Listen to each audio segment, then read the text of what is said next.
Olá pessoal do canal Radiologia, hoje eu trouxe um caso para vocês de obstrução intestinal por hernia interna transomental e alguns achados importantes aqui da imagem para a gente fazer esse diagnóstico, que nem sempre é fácil, tá? Então tratava-se de uma paciente de sexo feminino, 59 anos, estava internada no hospital da Universidade Federal do Rio de Janeiro por Covid-19 e apresentou durante a evolução um quadro de dor abdominal com distensão de início súbito, tinham 12 horas de evolução quando ela desceu para fazer o exame de tomografia conosco.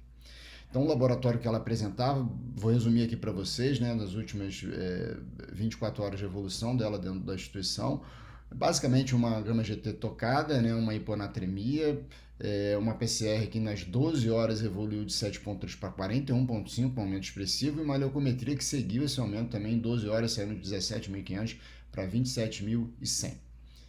Então, vamos ao caso. Então, a opção foi feita um estudo antes e após a administração do meio de contraste venoso. Vou passar direto ao estudo pós-contraste, algumas alterações de base pulmonar aqui, secundária à Covid-19 dela, que não cabe ao caso, já a presença de líquido ascítico, tá? E queria mostrar para vocês já essa distensão de alças intestinais. No nível do mesogástrico, a gente viu um segmento de alças intestinais estendidos, ou seja, era uma distensão segmentar, com nível hidraéreo, com uma densificação razoável aí da gordura mesentérica, a gente observando esse grau de distensão. Essa distensão ela não era exclusiva de alças ileais, a gente tinha algumas alças jejunais aqui também distendidas, tá? E seguindo até a pelve para a gente ver, né, que o cólon estava normal, um pouco de líquido aqui em fundo do saco posterior, então cólon normal, algumas alças de ilho distais normais.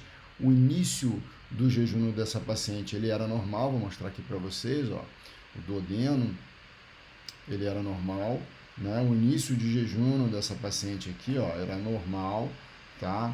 E aí ela começa a distender esse jejum aqui, tá? Então é um grupo de alças jejum ileais estendidas, né, com predomínio aí de flanco esquerdo e mesogástrico, associado a uma densificação da gordura. Queria que vocês observassem também a parede das alças intestinais. A gente observa que essas paredes estão relativamente assimétricas sob o ponto de vista de impregnação. Essas paredes aqui, ó, elas impregnam menos que essas paredes dessas alças aqui. Aqui eu tenho mais densificação da gordura que menos densificação. Isso é um dado importante para a gente avaliar sofrimento vascular que pode ocorrer no processo de obstrução intestinal. Então observem aqui, essas alças estão com uma impregnação maior, mais intensa do que esse segmento de alça intestinal. Okay? Um outro dado também de importância desse caso é que mais ou menos nesse meio aqui a gente observa pelo menos um segmento de redução de alça aqui, ó, intestinal de calibre, e outra alça aqui reduzindo o calibre. Ó. Repara essa alça aqui, ó, olha como ela vai reduzir o calibre. Então, redução de calibre pelo menos 2 pontos, traz uma ideia de obstrução em alça fechada, o que é uma situação de perigo sob o ponto de vista de evolução desse tipo de quadro obstrutivo. Ok? Bom, como se tratava de uma tomografia com múltiplos detectores, ela permite a reformatação, então vamos ver no plano coronal, que ele vai ser bem útil para a gente. Então, ó, desde a região mais anterior, né, uma nítida distensão, um aspecto meio de disposição radial das alças intestinais, convergindo para um determinado ponto. Isso é uma característica muito usual nas hérnias internas. Repara que essas alças estão mais relacionadas à maior densificação. O realce da parede ele não é tão exuberante, tão evidente, quanto as alças que estão mais distantes, que tem menor densificação da gordura adjacente, possivelmente com uma melhor vascularização e aqui mais por cento com uma pior vascularização. Essa distensão ela é segmentar, né? Eu vejo o cólon sem distensão, né? Um padrão habitual de cólon, eu vejo o meu duodeno e jejum bem proximal também de calibre normal, e queria novamente destacar áreas de redução do calibre, né? A gente observa pelo menos aqui, ó, uma redução de calibre importante, tá? Aqui, ó, uma outra redução de calibre importante, traduzindo a ideia, né, de obstrução em alça fechada, onde pelo menos 2 segmentos estão obstruídos e aumenta as chances de complicações, principalmente de injúria vascular dessas alças intestinais. Então, essa paciente passando esse tipo de informação, com essa gravidade, inclusive com suspeita da possibilidade de comprometimento vascular, com o aumento da leucometria, do PCR dela, teve a indicação associada, obviamente, ao exame clínico do colega, teve indicação de cirurgia. Então, vamos evoluir com o caso.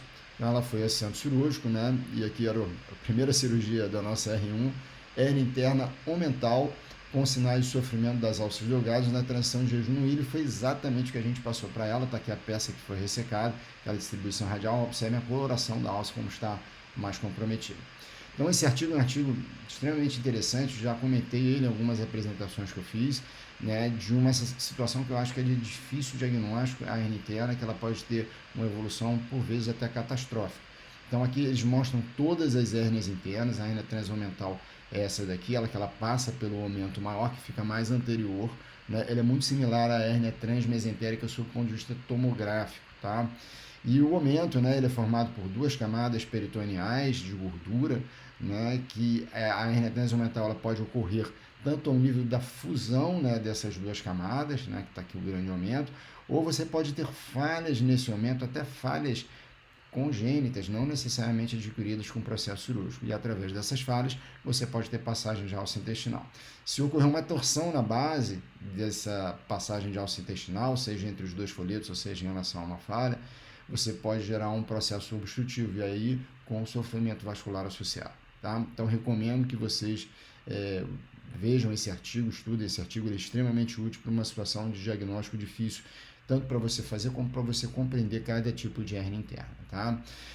Então, eu trouxe dois casos interessantes, né, de apresentação nas minhas sessões, que falam em relação ao que a gente está vendo agora. Primeiro, falhas, né, no meu aumento maior, que favorecem não só a passagem de alças intestinais, como nesse caso eu apresentei um caso de infarto mental. Né? Quando você faz falhas nesse aumento, você fica com um aumento meio, né, como se fosse com uma base mais estreita do que essa base aumental, esse componente aqui ele pode sofrer com torções na sua base e ter o que a gente chama de infarto mental.